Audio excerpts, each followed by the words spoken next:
ব্যবসায়ী নাসির উদ্দিন মাহমুদকে মারধর ও ভাঙচুর ও ভয়ভীতি দেখানোর মামলায় আলোচিত নায়িকা পরীমনি ও তার কস্টিউম ডিজাইনার জুনায়েদ বুগদাদি জিম্মির বিরুদ্ধে চার্জ গঠনের আদেশ দিয়েছে আদালত। একই সঙ্গে তারা একদিন আদালতের উপস্থিত না হয় তাদের বিরুদ্ধে গ্রেপ্তারি পরোয়ানা জারি করেছে আদালত। পরীমনি আইনজীবী নীলারঞ্জন রিফাত সুরভি এই তথ্য নিশ্চিত করেন। তিনি বলেন, এদিন মামলাটির চার্জ শুনানির জন্য ছিল। অসুস্থ থাকায় পরীমনি আদালতে হাজির হতে পারেনি। অপর আসামি জিম্মির পক্ষেও সময় আবেদন করা হয়। আদালত সময় আবেদন নামঞ্জুর করেন। তাদের বিরুদ্ধে চার্জ গঠনের আদেশ দেন। গ্রেপ্তারি পরোয়ানাও জারি করেন।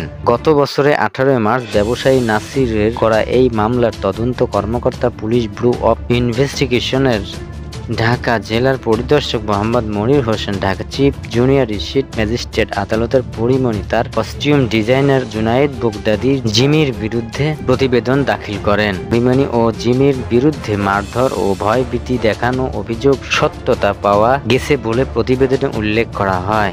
এরপর গত 18 এপ্রিল ঢাকার senior judicial magistrate M Saiful ইসলামের আদালতে দুই আসামিকে 5 জুন আদালতে হাজির হতে সমন জারি করেন। মামলার এজাহারে বলা হয়, পরীমনি ও তার এজাহার সঙ্গী অ্যালকোহল সেবী। সুযোগ বুঝে তারা বিভিন্ন নামি দামি ক্লাবে ঢুকে অ্যালকোহল পান করেন এবং পার্সেল নিয়ে মূল্য পরিশোধ করেন না। পরীমনি তার পরিচিত পুলিশ কর্মকর্তাকে দিয়ে মিথ্যা মামলা করে হয়রানির ভয় দেখান। এজাহারে আরও বলা হয়, 2021 সালের 9 রাত 12টার পর আসামিরা সাভারের বোট ক্লাবে ঢুকে দ্বিতীয় তলায় ওয়াশরুমের ব্যবহার করেন।